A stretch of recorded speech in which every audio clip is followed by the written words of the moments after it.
Motion to open the meeting, I make that motion. and second by Mr. Laurie, all in favor? Aye. Good evening, and we're having a special meeting because during the past week, we came to an agreement with Local 916, our career firefighters, and we've been at negotiating contract terms for over a year now, and we've come to a contract agreement. The union ratified that agreement on Wednesday. It's probably a good agreement because both sides are not totally happy having enough concessions. The union would have liked more. We thought we could get a little more concessions. We both came to a meeting of the minds, and I think it's a fair agreement all around for both parties. The highlights of the agreement are it's a 5-year deal covering 2015, 2016, which are almost over. So it's really going to be a 3-year agreement going forward, 17, 18, and 19. It calls for a salary increase of 1.9%, just under 2%. 195 for the first 3 years, and the last 2 years of the contract will be 2.25 or 2.25. We are also going to increase the dental contribution by $15,000, which for department-wide, so that's not individual, that's department-wide. And important for the fire district, which is we were in negotiations, or we were in arbitration with the union over a clause that was in the contract for the last 20 years, or 15 years, that was an ambiguous clause on final year averaging, where the union was arguing they were entitled to final year averaging for their pension contributions. And that clause would have cost the fire district between $5.2 million and $7 million, depending how we paid the state. If the union had won that, we would have had to pay $5.2 million immediately, or we could negotiate a payment plan with the state that would have brought it up to $7 million over 10 years. So we have other choices as well, I guess. I think he thinks I need to talk to him. So the board came to the decision that this would be a fair deal for us if we got rid of that clause and saved us the liability going forward. So that's what we've come to as an agreement. The union has ratified it, and we think it's a fair deal for the taxpayers. One of the problems we've had in this negotiation, and I'll say it quite clearly, is our management of our fire district has been quite good over the years, and our cash reserves are strong. We have no debt. The communities are relatively affluent. We live around. That goes against the department when it's negotiating a labor contract. Right. Having cash in the bank, having a good balance sheet, having no debt is really a negative as far as when you're negotiating a labor contract. So that, even though most people would think it's a positive, negotiating a labor contract, that was a negative for us. It's called the ability to pay. Yes, because the first question you have in the arbitration is your ability to pay, as Commissioner Baker just said. And it all revolves around your ability to pay. We had a long conversation, or a hearing, the first hearing, where the union presented their economist, and he did a very good, skillful job picking apart our balance sheet and picking apart our financials and highlighting how well we are run. So I think the union presented their case as best they could at their hearing. They did a very good job doing it. We presented a rebuttal equally as well. We were scheduled for a second day of hearing, and we came to terms between the first and second hearing. So I think both parties represented their constituency very well. I think the union did a good job, and we have come to an agreement. So that's where we stand. I'd ask for board member comments on it. There's two things I'd like to clarify you put out, Chairman. One was about the fact that we've saved money. We've saved We've saved money for capital things such as rebuilding firehouses or equipment. While that's what we have saved that money for, when they factor in ability to pay, they look at that as a cash reserve that, while we can't tap it, it comes out as a negative on our end. And you've got, you know, you got $1 million in the bank, I'm just, as a hypothetical, you think you're gonna use it for a fire truck, they look at it as a way you can give a raise or extend a contract. Exactly. So, while it's good for us, we've managed money well, we haven't raised taxes in the last 3 years, is it? We've raised them, but not But not under the cap, that's, yeah, I Under wanna the be cap. clear, under the cap, that actually sometimes can work against you. It clearly worked against us. And so, yeah, the fact that the money we have will be well spent rebuilding the Chester Heights Firehouse and buying the apparatus that we've been speaking about for the past few years. Right. But it doesn't help us in a negotiation to have Right. cash that's not spent. And the second thing you said was, and I just wanna make it clear what you were saying about the affluent community. The chairman is not talking about the town of Eastchester and its incorporated villages within. They look at the surrounding areas. So you get compared against, for example, Scarsdale, you get compared against, what's something else, Greenberg, Greenvale, and Hartsdale. yeah, And all those three neighboring departments happen to have the same union that negotiates with the three different fire districts. And they look at them against our salary comparisons and our ability to pay. right. So, So the arbitrators say, well, if a fireman's getting paid $100 sure, is getting paid $100 a day, and I'm making that up in Hartsdale, why wouldn't he get the same thing in Eastchester because it's next door? So that's what the chairman, I just want to make it clear about that. He No, wasn't I'm saying sorry. we're affluent, we're getting compared against our neighbors, more or less. is that okay? There's nothing we can do about that, to be honest with you. Okay, I'm sorry. Okay? Okay, bye-bye.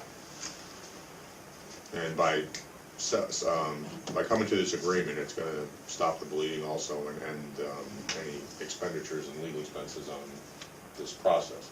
Right, it finishes up our legal expenditures on the further negotiation. Of this It issue. also, of this issue, and it puts to bed even a more important issue, the final year averaging. We were scheduled to have a hearing sometime in January on final year averaging, and we'd have a result probably by April. So even if we settle the contract without final year averaging, you would have had 5 months or so of anxiety because of and we'd have months of expense preparing and getting ready for the final year averaging case. Because when you have a case that can go against you for $5 million, you have to spend some time preparing, as you quite well know. Right, and that would have been an immediate payment on the order of that, of the $5 million end, and then we would have had to Spend figure out the, $600,000 or so. for a the year. balance, Yeah. right? So while we were confident that we would win, you gotta look at the reality of it, and if you lose, it could have been a catastrophic loss. Right, I mean, we had an extremely high probability we're gonna win, but we don't know the tail risk, or that outside probability risk, or that 2 standard deviation move that maybe Yeah. you don't win. Yeah. And then you got 40% of your budget you have a problem with. I could figure that out, I wouldn't be here, I'd be the tracker, I'd be picking a lot of numbers, you know? So I think overall, it's a win. good deal for everybody. for everybody. The union gets, they get some predictability in the next 3 years of what their salary levels look like. We get predictability on what our budget looks like the next 3 years. We don't have this final year averaging sitting out there. The younger firemen are somewhat happy because they were the ones that were going to take the brunt of the pain if we had to do final year averaging. Right. So I think it's a good thing we can move on with. So, Yes. any other discussions? And I think our legal team did a good job, and I think the legal team representing the union did appropriately what they were supposed to do, and I think they were quite good at it. So Yep. they have a I strong would legal concur. team. They don't have they're well represented. Yep. So I'd look for a motion to adopt the term sheet that we have here, and Paul will put it in whatever final form he needs to put it in. I'd make that motion, Mr. Chairman. Mr. Baker? I'll second it. And I'll Patano, and I'll roll call the board. Mr. Laurie? Aye. Mr. Pinklidon? Aye. Mr. Mr. Napolitano? Aye. Mr. Baker? Aye. And I'll say aye. Motion carries, and we'll finish up the final documentation over to the law firm. So that's on the, I'll do it right now. That's on 702. We also have, in the last week, we had an issue with the Chester Heights Firehouse. Mr. Ingledon received a package tonight of our bid specs, which you can mention in a minute, but our architect is advising we should put steel plating on the floor, 6 steel plates that are 6 foot by 12 foot, so when the fire truck comes in, it has additional support below it to spread the load over these steel plates rather than on the terracotta floor. So, with that said, we've been getting a series of quotes over the last week to buy steel plates and to mount the steel plates. And so we have to order the steel plates, and then we have to hire a firm to put them in. We've gotten several quotes to put the plates in, ranging from $12,130, $18,200, and I think the winner is going to be Acela, is that how you say it? Acasella. Acasella Contracting came in at $9,350, and they're on 66 Gaylord Road in Scarsdale, Scarsdale, Eastchester. Eastchester. Okay. So, I would look for a motion I'll to, make the motion. Mr. Mr. Laurie will make the Acasella. motion to retain the Acasella At firm. the same time.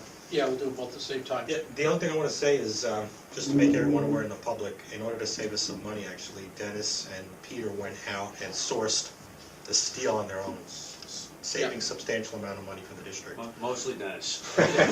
We got- Entirely. So we could have burdened that entire cost on the contractor that's going to be laying the steel and having them purchase it, margin it up, and then resell it to the fire district. But steel these days is substantially expensive, and so I want to thank Dennis and Peter for doing that, which I think in my mind, the numbers that I know, I think we easily saved about $14,000, which is actually more than the overall price. We're probably about $25,000. Well, which is the overall price that we're paying to get it installed, right? Yeah, So, yeah. So, it's I mean, by, yeah. These bids, right, I mean, you should read, you don't have to read the companies, but you should read all the bids and just. Read the amounts. Read the Okay. amounts. They're different. They're different. Some are just for the floor underlayment, some include the steel, but the Right. bottom line is that the total price of the lowest steel bid Right. and the lowest underfloor layment was about 18 grand.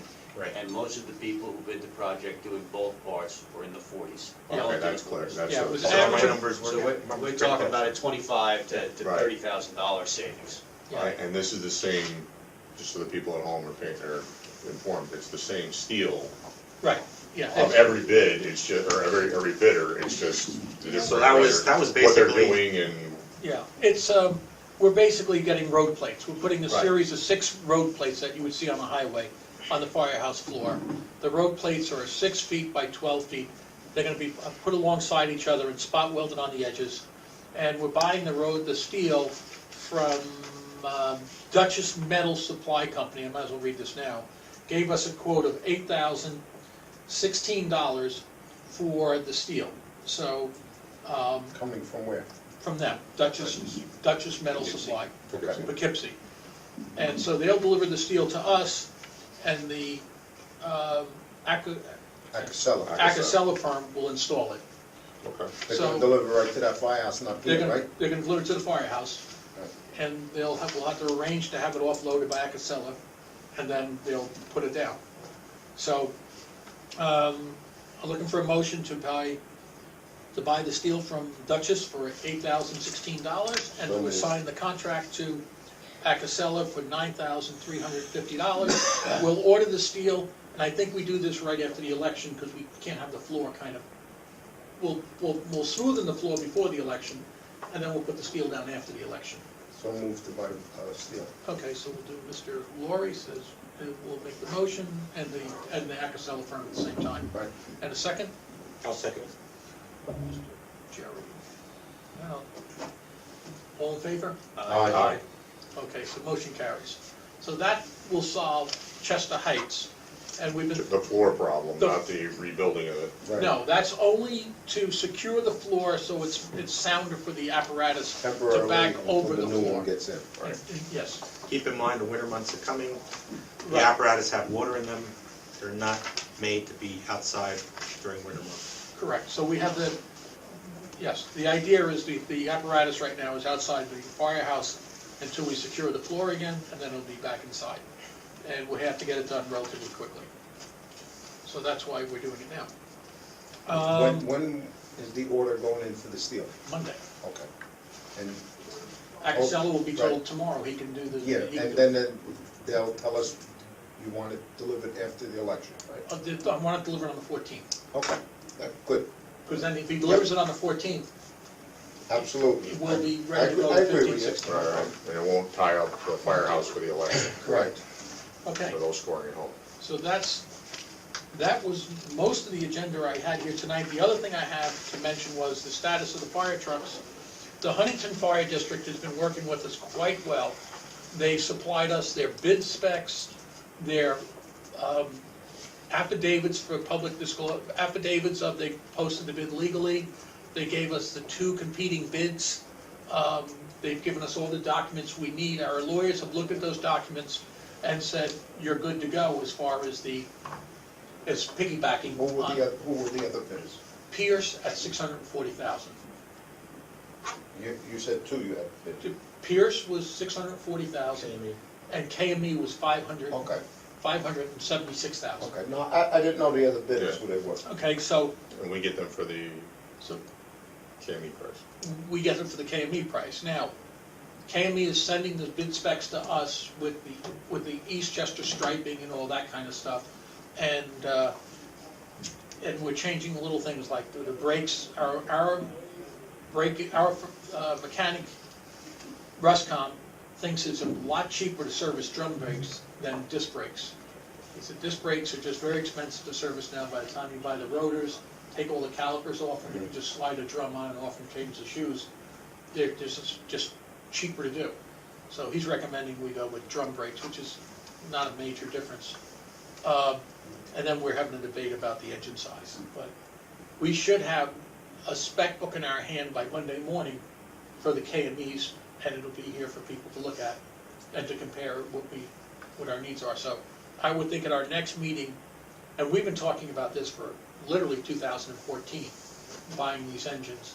It just so happened KME delivered an engine very close to what we need on Long Island, so we can piggyback their bid. Most people are not familiar with piggyback process. The law got changed in 2012. It allows you to buy from what somebody else put out for bid, provided they have a provision in their contract that says that another municipality is allowed to bid off that, and then your procurement policy has a piggyback clause in it. Huntington had the provision, and we have the provision, so we're good to go. So it could save us a lot of money I don't think it could, I think it will. It will save us. And time. and time. So, I congratulate everybody that worked on that part of it and figured that out, because otherwise we'd have to individually bid each engine and go well, up yeah, we bid 3 engines. at once. Yeah, and so, and we happen to be, we like the KMEs, we think they're, and this could just work out very well. It was lucky that we happened to have a need for something that was very close to not identical, but, No. but close, substantially similar to one that had gone out for bid, which allowed us to do this. If they were different builds, even if they were both KMEs, this wouldn't have worked. Yeah, it's true, it's good that we actually did this, because, like you said, we've been talking about this since Yeah. 14, and what's the 3 trucks we're replacing, what's the newest one? 2001, I believe. They're 2000, 2001. They're all American LaFrance. Which has been out of business for over a decade now. And so they're located, those engines will be servicing the north end of Eastchester. They'll be servicing the center of town, engine 27, and they'll be servicing Chester Heights. So that's where those 3 engines are going. The Bronxville engine was changed in 2010, so that engine's only about 6 years old. Fine. So, but that's our newest piece of apparatus. Oh, and new pieces of apparatus, you'll notice a brand-new fly car, command car, driving around town right now. It was put in service yesterday, which is a different design than we usually have. It's a pickup truck with a cab on it, that we think is safer for the members. Anybody want to comment on that? Looks good. I'm glad that we finally have it in service. No, so it's in service, it's out front, it's already made a whole bunch of calls today. Right. So all good. All I've heard about it's a great command car, they really like it, so. No, I think it's universally, everybody's pleased by it. Glenn Strabush and John Rochelle were instrumental and the original design team on it. Yep. And we thank them for getting it done. And the engines we're replacing, we can dispose otherwise, we can sell them, we can. We have to find a home for those. We have to sell them. We can't have them, we also have to sell a few old cars in the back that we have. But, so the taxpayers know that we are not gonna store these somewhere. No, We're gonna no. get what we No. can get back on the What about road. engine 28? Why don't you move one of those engines down there? Well, we will. We'll keep one. That's what I'm saying. We keep one for a spare, an engine 28, which is very old, and the rest, we'll sell. So engine 28 is gonna go also? Engine 28 has to go, yeah. Okay, that's all I want to know. Engine 28 is one of the oldest ones we Yeah, have, because that was a used one when we bought it. very useful when Yeah. we bought it, but it has a beautiful sounding engine. That's all that matters. It just happens to have a good motor. So The we'll, Pierce, right? so we'll Yeah. rotate the stock, we'll evaluate which ones are good, or salvage, and make the appropriate moves. What are you Yeah. gonna, what are you gonna do, put them out to bid or put them in a newspaper? There's a website called, Company. Yeah, handles this- used yeah. fire engines. yeah, there's a company called, eBay? Local Gov, which is a website, Local Gov, which sells a lot of fire engines, which does government sell, they'll, you know. There's a eBay lot could of work public too. boards, we could do it on ourselves if we, depends if Mike has time to do it, but Yeah, there's a lot of public boards that could be placing it, and it goes broadcasted all over the country. A lot of times little communities will purchase them because the old 1950 Bucanada that we had in Tuckahoe, we sold it to, there was a member that was a volunteer in town, he moved upstate and they bought it up there and they kept it for about 20 years. yeah, our engines are well serviced. I mean, we use them every day, they're first line pieces, so they're well serviced. It's just that part of I can't remember the name of the company, that would find it next meeting we have, but there's one firm that basically specializes in used fire engines, the biggest seller of used, fire apparatus, and they'll do a consignment, they'll handle it via auction, they'll, so we can evaluate that when we get there, but that. Right, but the reason we're moving these out is because they are, like I said, they're old, there's a lot of miles on them, they're well serviced, but also because of the fact the company's out of business, the 25-cent screw is now hard to find, and it's $25. Right. And it's becoming a loss leader. They're not very fuel efficient, and they certainly are not very green. Yes. No. So that's what we are. So tonight's meeting, the main purpose of the meeting was to approve the contract with the union and to get the plates put on the floor in Chester Heights, and we're put out for a bid. We're going to be the ad's going in the newspaper next week for contractors on the Chester Heights project. They can come reach out to us, and we're going to have a bid spec we can email them. That's several hundred pages for the Chester Sure, we're gonna Heights. make it available on our website as well, so. It'll be on the website as well for the Chester Heights project. There'll be three options. The legal notices will go out early next week. Bidders will be asked to fill out a bidder information sheet. When they do and they send it back, they'll be given instructions on how to come into the office, make arrangements to come in, pick up a flash drive, purchase a hard copy for $65, or download it directly. So that's how bidders will receive it. The bid due dates are going to be February 13th, so we have sufficient time, even with this holiday period now, for everybody to pick it up, work on the bids after the holidays. The pre-bid walkthrough is going to be, I believe it was February 19th. If it's not that day, it's within a day or two. Which will be mandatory, right? We're making that mandatory? I don't recall whether or not it was mandatory in the believe it ducks. Okay. Well, I Uh, think it was. And we hope to, be able to award it shortly after we receive bids, but I guess we'll wait and see, what bids come back, the, qualifications of the different bids, and go from there. Okay. So, I think that wraps it up for tonight. Any public comment? No? And, you're gonna give us a date for the regular meeting? We'll have to come up with a date for the regular meeting. I would think it would be, a couple of weeks' time, before Christmas. Before you turn that off, folks, remember, Fire Board election is December 13th. Our polls are open between 2 and 9. There are 5 polling locations in town. They're the same polling locations we always have them in. Leroy Gregory, if you're in the north end. Center of town is at Town Hall. Chester Heights is in Chester Heights. Tuckahoe is in the community center, and the Village of Bronxville votes at Bronxville Village Hall. So please come out and vote. December 13th, Tuesday, between 2 and 9 is the annual fire district election. We appreciate when people come out and vote, because it's good to have people express an interest in what we're doing. Okay? So, thank you. Any other motion to close the meeting, or any other comments? It's okay. We have a motion to close. Motion to close the meeting? Mr. Napolitano, Second. and a second, Mr. Laurie. All in favor? Aye. So long, everybody. Have a good night. 7:18. Goodbye.